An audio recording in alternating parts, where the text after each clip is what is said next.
Faucon écarlate dut fermer les yeux une seconde pour ne pas affronter tout de suite l'expression de sincère détresse peinte sur le visage d'Étoile de pluie. « Faucon » commença-t-il, la parole tremblante d'incertitude. Mais les mots de la guerrière du clan du vent, balancés au lion, avaient trouvé leur écho dans le cœur des fauves. Elle rouvrit ses paupières. Le sort en était jeté. Étoile crépusculaire fut le premier à bondir à la gorge du meneur couleur des grisailles. Il visa de ses dents acérées la fragile jugulaire exposée du tyran, afin d'y couper les mots, tout comme le souffle. Le matou ne fut sauvé que par l'intervention in extremis d'Éclat de Romarin qui, d'un coup de tête puissant, déséquilibra le chef du clan de l'ombre. Sans attendre, le lieutenant plongea contre le Shadowburn dont il couvrit la fourrure de vermeil. « Romarin, qu'est-ce qu'il se passe ?» vint le fragile chef du clan du vent, qui jetait de déchirants regards aux alentours. De tous côtés s'amoncelait la noire masse des félons, coupant tout espoir de retraite au chat auquel ils avaient juré loyauté un jour. « C'est une trahison, reprends-toi !» hurla en retour Éclat de Romarin, qui déjà faisait face à ses amis de tribu. Étoile de pluie leva lentement les yeux vers le squelette blanchi de l'arbre des chefs, sur lequel trônait, inébranlable, la reine de cette détestable mascarade. Deux regards d'acier, de certitude et de pure haine se croisèrent l'espace d'un instant. Faucon écarlate le savait, Étoile de pluie le savait. Il était mort le temps des panégyriques. Cette fois-ci, la guerrière à la patte pourpre s'assurait que les griffes triompheraient de la rhétorique. Le meneur se recula, enroulant sa queue autour de celle de son lieutenant, son regard brillant de démence. « Non, surtout ne les laissez pas organiser leur défense !» Ces mots se perdirent dans une cacophonie de cris confus. Le félin aux yeux de mort avait brusquement plongé aux côtés de son allié pour sauter à la nuque d'une grande chatte rousse du clan du tonnerre. Cette dernière avait eu le réflexe de s'arracher à la funeste prise, mais la sournoise frappe donna juste assez de temps aux deux proies pour échanger un regard assuré et entendu. Les clans venaient de perdre l'effet de surprise. Pour Faucon écarlate, les événements prenaient la voie de la pire issue possible, un bain de sang. Elle ne put le crier à temps au guerrier doré qui bondit sur le meneur du clan du vent, motivé d'un courage absurde. Étoile de pluie, d'un geste fluide, s'écarta de sa trajectoire. Il planta ses griffes profondément dans la fourrure duveteuse du ventre du matou, qui, emporté par son propre élan, manqua de s'éventrer contre la kératine aiguisée. Il s'effondra au sol, la neige fondant en une noire et poisseuse névasse. Le tyran s'apprêtait à faire taire le souffle sporadique et paniqué de sa victime, quand un matou au poil roux brillant d'argent perça la défense d'Éclat de Romarin. Étoile de pluie changea immédiatement de cible.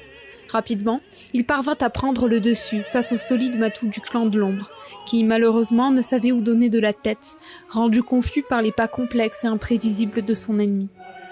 Le meneur et son lieutenant se passèrent son corps en parfaite synchronicité, couvrant de profondes taillades le félin qui pourtant refusa de céder du terrain, tout du moins le temps qu'il fallut à une guerrière écaille pour évacuer le mal doré dont il avait empêché le trépas. La guerrière au panache écarlate se précipita au sol pour se joindre à la mêlée. Chacun tentait, tant bien que mal, d'atteindre les deux chats, mais jusque-là sans succès. Leur surnombre ne servait à rien lorsqu'il était impossible d'asséner le moindre coup à un ennemi qui semblait deviner chacun de leurs mouvements. « N'essayez pas de les blesser, épuisez-les !» mugit la chef de la rébellion. Elle s'apprêta à bondir dans l'action, mais fut interceptée par la charge légère d'un jeune félin qui déchira la peau musculeuse de son dos. Elle chancela, le souffle coupé et l'estomac retourné. Son attaquant n'avait pas seulement percé sa chair, ses griffes empointées s'étaient enfoncées jusqu'aux os de sa colonne saillante sous son pelage amaigri par la saison des neiges. « Traîtresse, cœur de chienne, on aurait dû t'égorger comme les autres !» La grande guerrière feula de haine en réponse au caquettement abject de Nuage de Ciguë, qu'elle dégagea de son dos d'une roulade maîtrisée. « Toi, infect rat !» fit-elle en se retournant vers l'apprenti au poil gonflé qui lui montrait les crocs, comme si l'animal allait l'impressionner. Misérable. Elle frappa son visage, écorchant sa servile figure qui ressemblait trop à celle de sa mère. Il n'avait pas le droit de porter pareille ressemblance. Le jeune matou couina de douleur avant de se jeter de nouveau sur elle. La pathétique créature imita l'enseignement absurde de son mentor, cherchant à viser sa gorge comme si elle n'était rien d'autre qu'un lapin. Il allait comprendre la stupidité de ses actions. Le gibier, c'était lui.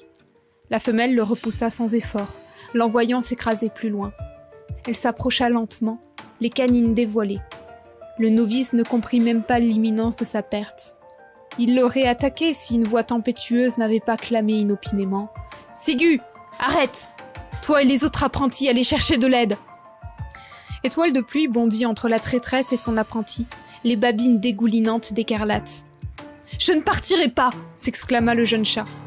Il avait fermé l'un de ses yeux en raison du sang qui y coagulait.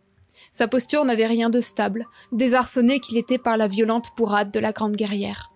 « Je ne vous abandonnerai pas face à un clan d'infidèles, je peux me battre. Fais ce que je te dis !» tonna le meneur, qui évita de justesse une petite mais robuste guerrière du clan de l'ombre. Éclat de romarin s'élança sur cette dernière, la plaquant au sol pour la mordre au visage. Nuage de Ciguë répliqua quelque chose, mais Étoile de pluie ne l'écoutait plus.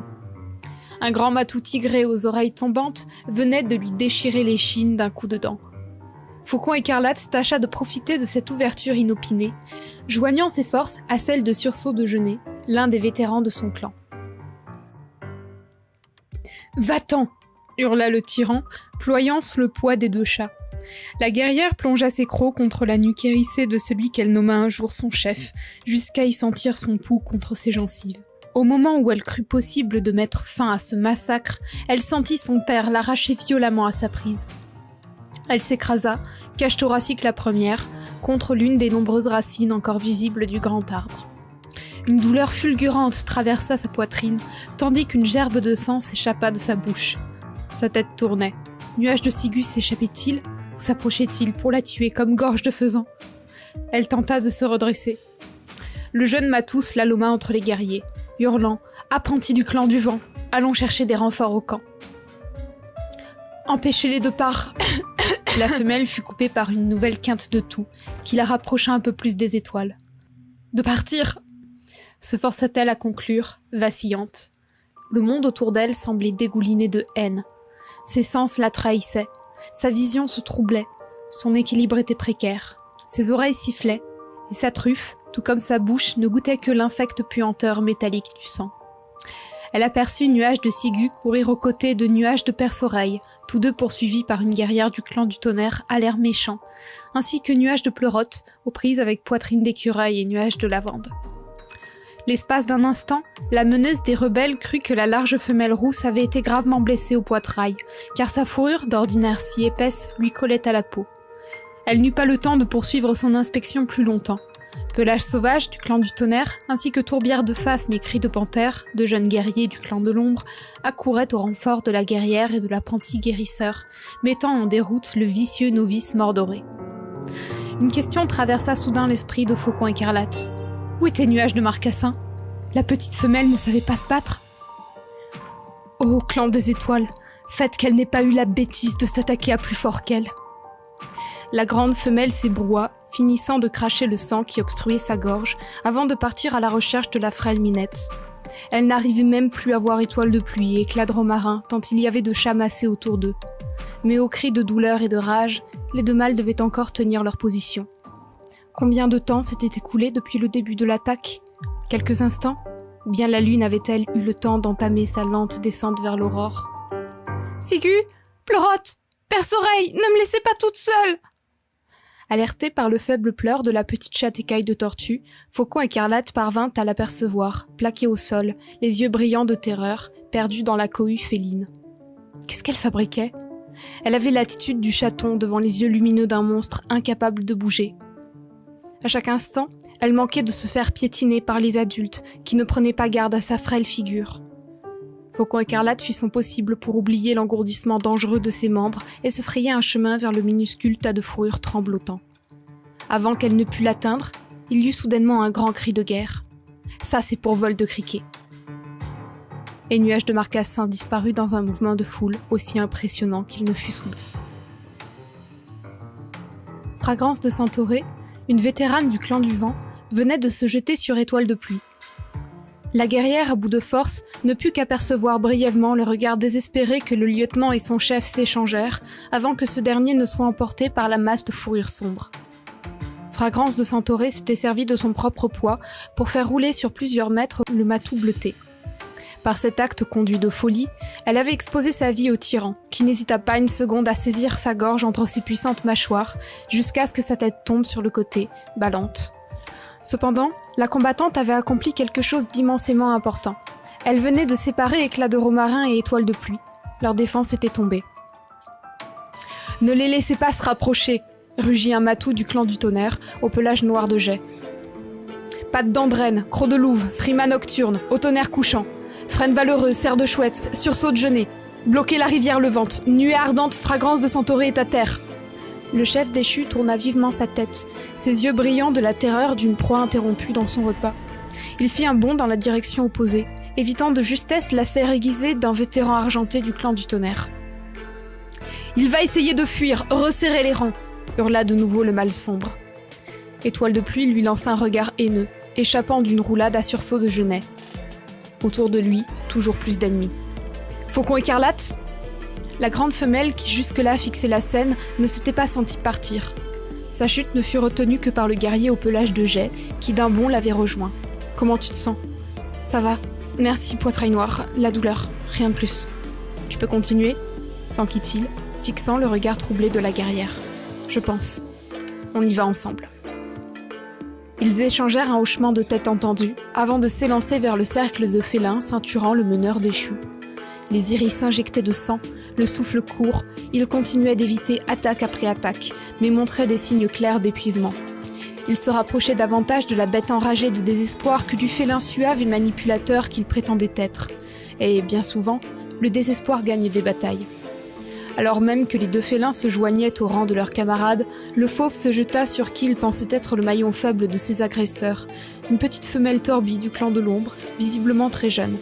Cette dernière hurla de terreur, cherchant à s'échapper, alors que se plantaient dans sa nuque les mortelles aiguilles de kératine. « Pitié, pitié, je ne suis pas une guerrière !» s'époumonna la pauvre créature qui gesticulait sous le poids du tyran. Pourtant, aucun chat ne se jeta immédiatement à son secours, choqué de la cruauté d'une attaque aussi pernicieuse. Frêne Valeureux, qui était le plus proche, finit par tenter un mouvement vers le mâle gris. Ce dernier saisit brutalement l'échine de la pauvre apprentie, s'en servant de protection contre la frappe du vétéran tigré. Elle lâcha un cri déchirant d'affolement. « Nuage de tourmentille !» hurla en réponse une femelle aux prises avec Éclat de Romarin. « Morsure Vespérale, ta fille !»« N'attaquez pas !» s'écria Poitrail Noir. Faucon Écarlate lui jeta un regard angoissé. Étoile de pluie reculait lentement, traînant son otage tétanisé dans la poudreuse glaciale. « Il va s'enfuir, on doit attaquer. Tu veux tuer une apprentie ? Si on agit assez vite, tu te feras immédiatement trancher la gorge. Regarde-le, il n'attend que ça, » cracha le commandant. La félonne ne put qu'admettre, mais peu importe. « S'il le faut, je mourrai », clama-t-elle, avant de s'avancer vers le tyran, le souffle lourd et lancinant. Une épaisse queue au reflet d'or se posa sur son poitrail pour l'arrêter. Elle leva sa figure vers la silhouette imposante du meneur du clan du tonnerre. « Faucon Écarlate, ton clan a peut-être déjà perdu Fragrance de Centauré. Ne lui inflige pas une nouvelle perte en sacrifiant ta vie. Attends. » Étoile de pluie continuait de reculer. Autour de lui, les guerriers des clans s'organisèrent. D'un côté, Frêne Valeureux donnait des indications à mi-voix afin d'encercler de nouveau leur proie. De l'autre, Cerf de Chouette inquiétait le félin par des tentatives d'attaque prudentes. Progressivement, il gagnait du terrain. Malheureusement, ce n'était pas assez rapide. Entre les crocs poisseux et luisants de la bête, les gênements de nuages de tourmentille se faisaient de plus en plus faibles. Un guerrier en particulier semblait de moins en moins capable de supporter la lente exécution de la jeune féline. Il trépignait sur place, prêt à bondir malgré les avertissements de la vieille vétérane écaille de tortue. Faiblesse que le serpent repéra. S'il l'utilisait correctement, la cohue produite assurerait sa fuite. il enfonça sensiblement plus ses dents contre les fragiles artères de la gamine, dans une déchirure qui ne se voulait pas nette et précise, mais sanglante et douloureuse. Cette dernière expira une plainte gargouillante, murmurant faiblement « À l'aide !»« Morsure vespérale !» s'époumonna Serre de Chouette, incapable de retenir le guerrier bouleversé. Il se jeta sur Étoile de Pluie, les griffes rentrées pour ne pas blesser sa fille. Par violents coups de patte, il l'en délogea du tyran. Celui-ci se laissa faire, jusqu'à avoir l'angle d'attaque parfait, un accès à la peau sensible du ventre que les griffes pourraient aisément écorcher sans se soucier d'une couche de fourrure protectrice. Il lâcha brusquement la frêle minette pour lacérer le guerrier qui s'effondra en convulsant l'instant d'après. L'assemblée de félins fut parcourue d'un chant de cris choqués. Étoile de Pluie n'avait pas simplement tué le guerrier du clan de l'ombre, il l'avait tout bonnement éviscéré, avec une précision dépassant celle du chasseur. Il offrait à ce monde qui voulait sa mort un spectacle d'horreur digne des pires atrocités de la forêt sombre. La panique qui l'attendait en retour, il l'eut. Son action provoqua une vague de chaos. Les félins nauséeux s'éparpillèrent de tous côtés, déchirant la panique, la hurlée d'une femelle se précipitant vers le guerrier tombé. Une anarchie de cavalcade, un scandale de colère. Voilà qui profita au meneur à la fourrure bleutée, qui ne demanda pas son reste. Faucon écarlate le vit filer vers l'arbre-pont, après avoir vicieusement slalomé parmi la coalition de traîtres. Chacun se sautait à la gorge, persuadé d'avoir aperçu le spectre de la mort attenter à leur vie. Dans ces moments de panique, il ne faut avoir peur que de ceux qui ont peur. La massive guerrière eut l'impression de revivre le long coucher de soleil. Le monde avait perdu la tête. Elle cria à qui pouvait l'entendre que le tyran fuyait vers le lac, mais sa clameur se noya dans la débâcle féline. Aidée de poitrail noir, elle tenta de se frayer un chemin parmi la foule. Soudain, elle réalisa. Elle ne le voyait plus. Où était leur cible ? Elle sentit ses poumons se gonfler de panique, ce malgré les injonctions du commandant du tonnerre, la suppliant de garder les pieds sur terre. Autour, une masse de chats désemparés. Plus loin, Éclat de Romarin semblait avoir également tourné la situation à son avantage, gardant à distance ses opposants dont il n'était de toute façon pas la cible finale. Mais Étoile de Pluie, évaporée. Si ce n'était pour la force de la désespérance, elle se serait jetée à terre pour hurler de colère et de douleur. Ça ne pouvait pas finir comme ça, c'était simplement impossible. Il ne pouvait pas avoir commis ces atrocités en vain. « Clan des étoiles, où êtes-vous » glapit-elle à la lune. Sa voix, elle ne l'entendit même pas, car dans ce chaotique tintamarre, elle ne semblait pas plus audible qu'une pensée. Mais peut-être que l'essence de ses ancêtres dépassait les siens, car, comme une réponse à sa supplique, la voix glaçante d'Étoile de Pluie proféra une injure douloureusement crachée. Elle le repéra alors, à l'extrême limite de la clairière, prêt à bondir dans les maigres buissons hiémales. Enfin, c'est ce qu'elle crut l'espace d'un instant, avant de percevoir dans l'obscurité épaisse les deux grands yeux jaunes dorés du soir. Elle se précipita vers le duo. « Écarte-toi avant que je ne t'égorge !» feula le meneur. Mais la lieutenante ne bougea pas d'un saut de lapin, malgré la menace des crocs dégoulinants de vermeil. « C'est la fin, Étoile de Pluie. »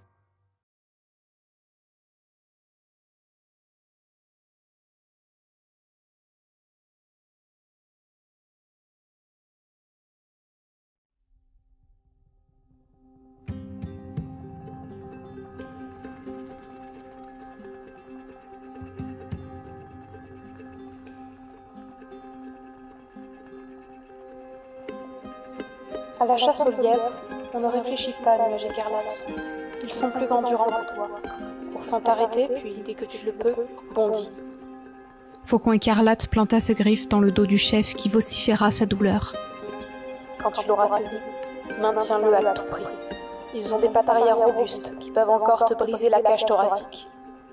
Étoile de Pluie roula pour déloger la femelle, attrapant son épaule de ses dents. Entre la douleur pulsante et les battements joints de leur cœur, elle crut entendre quelqu'un crier « Là-bas! Ils sont à l'entrée de la clairière !»